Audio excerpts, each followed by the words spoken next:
El informante y testigo David Grusch juró ante el Congreso de Estados Unidos estar revelando la verdad, y entre sus sorprendentes revelaciones que pusieron los pelos de punta a los espectadores, dijo que se encontraron restos biológicos no humanos en el interior de un objeto volador no identificado caído. En uno de los destapes más polémicos del fenómeno ovni desde el incidente de Roswell, recientemente el exfuncionario de inteligencia David Grusch dijo que se encontraron elementos biológicos no humanos en los supuestos lugares del accidente, ante la mirada atónita de los presentes en la Cámara de Representantes de Estados Unidos. Grusch dijo que conoce a múltiples colegas que resultaron heridos físicamente por la actividad de los ovnis y por personas dentro del gobierno federal de los Estados Unidos. Hoy todo el mundo habla de la revelación del exfuncionario de inteligencia de Estados Unidos David Grusch. Aunque la versión entregada ya había sido dada a conocer en una anterior entrevista con News Nation, en esta ocasión Grusch juramentó decir la verdad ante el Congreso de Estados Unidos, que no es poca cosa, frente a los ojos de todo el mundo y frente al escrutinio de los legisladores. You've stated that the government is in possession of potentially non-human spacecraft. Based on your experience and extensive conversations with experts, do you believe our government has made contact with intelligent extraterrestrials? Something I can't discuss in public setting. Okay, I can't ask when you think this occurred. If you believe we have crashed craft, you stated earlier, do we have the bodies of the pilots who piloted this craft? As I've stated publicly on radio and news station, biologics came with some of these recoveries. Were they, I guess, human or non-human biologics? Non-human, and that was the assessment of people with direct knowledge on the program I talked to that are currently still in the program. And was this documented evidence, video, photos, eyewitness? Like, how would that be determined? The specific documentation I would have to talk to you in a skiff. Okay.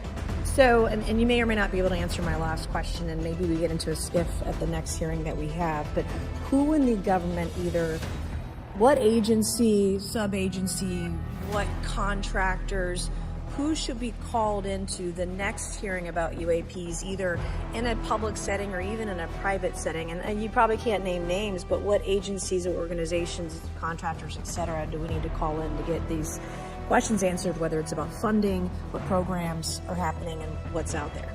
I can give you a specific cooperative and hostile witness list of specific individuals that were in those. And how soon can we get that list? Happy to provide that to you after the hearing. Super, thank you. And I yield back. Algo grande viene en camino, y aunque quizá no sea la revelación que todos esperamos, lo que se diga cambiará el pensamiento de muchos que hasta hoy se resisten a creer.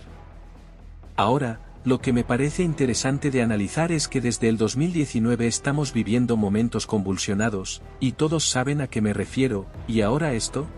Lo que quiero decir es que, ¿será esta gran divulgación para un posible contacto con extraterrestres benévolos, o se trata de una falsa invasión y así concretar su agenda? ¿Qué piensas al respecto?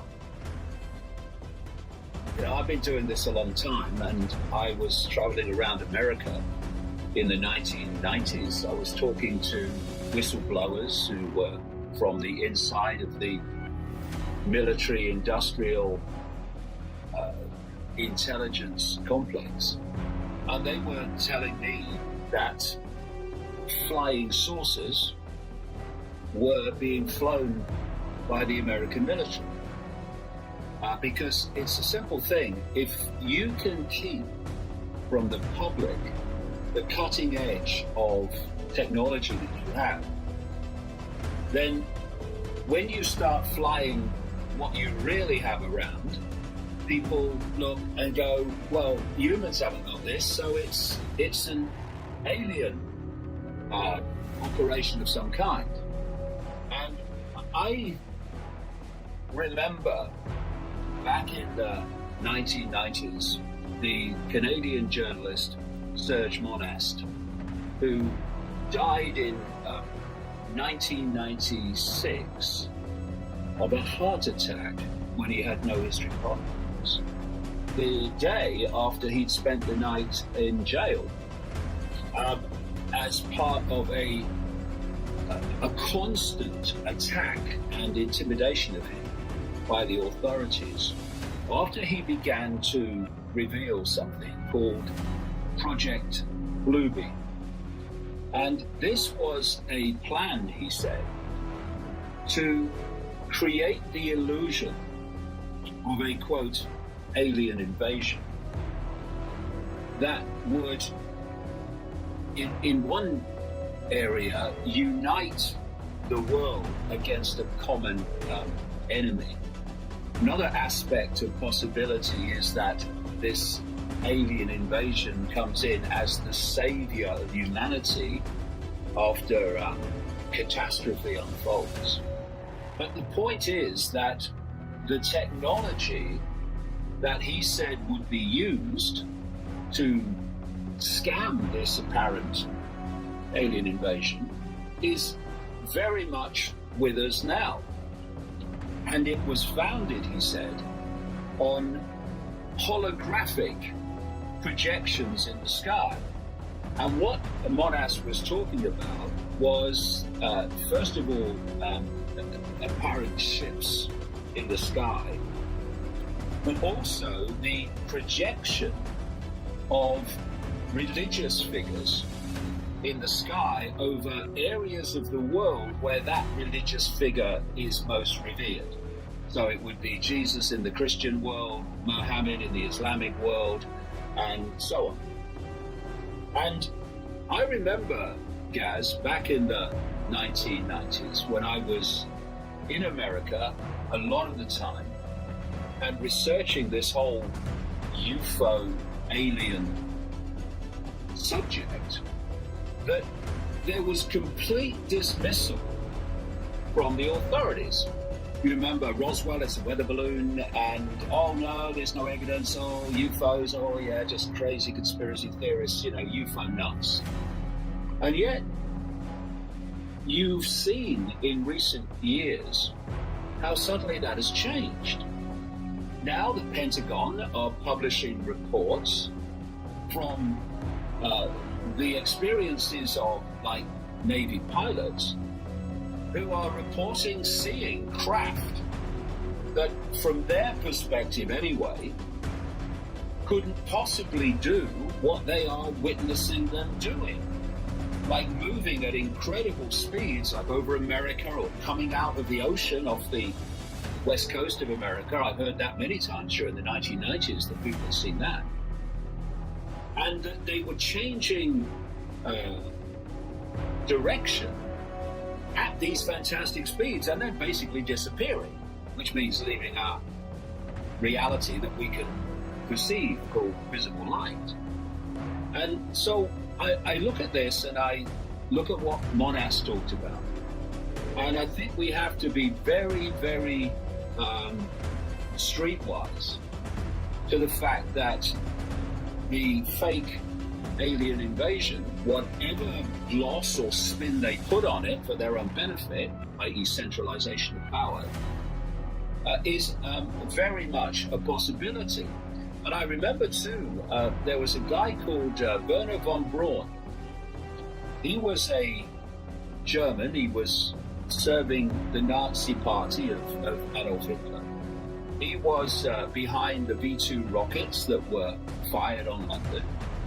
And then through something called Project Paperclip, he and a lot of other Nazi scientists, geneticists, mind control experts, including Joseph Mengele, the angel of death from the concentration camps, were spirited to America after the war to continue their work, only this time for the Americans. Although when you get to the level of what I call the global code, country borders and country governments take on a very different perspective.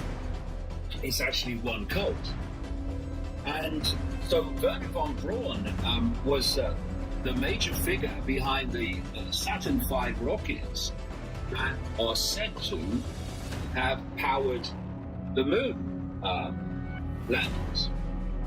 And he was reported by the lady herself, his longtime assistant, after he died, that Werner von Braun had given her a list of things that were going to happen, and that all of them would be fake. And one of them in the list was there would be a fake alien invasion set up to manipulate the population into a mass response and behavior that would suit the ambitions and goals of the cult. So I'm looking at this more and more seriously now as we're seeing these reports, because it's a very strong possibility that they're going to play this. And Monas, as I recall, was talking about something like 2024 when this Project Bluebeam was planned to be played out. I think with the timing of it, that it's a little bit about distraction as well, in the sense that you've got obviously the Epstein client list was supposedly meant to be released, and then it's become apparent to anyone that didn't realise anyway that the Americans bombed Nord Stream, and so actually it's almost like, quick, there's some aliens, look over there. Yeah, well, that you've always got to watch for that. You know, if you look at a magician, he doesn't want you looking at the hand that's doing the trick, he wants you looking at the other one. So they do this all the time. You know, it's like that infamous line from a Tony Blair aide on 9/11 that this is a good day to bury bad news. In other words, the 9/11 attacks are obviously completely dominating the news. So if there's something you want to slip out that you don't really want to be noticed and reported, then this is a good day to do it. And that's the cynicism that we're looking at. So yeah, I mean, always that's a possibility. But I do think that in the overall scheme of this manipulation of the alien invasion, that we do need to keep very aware that this has been long in the planning and will be played.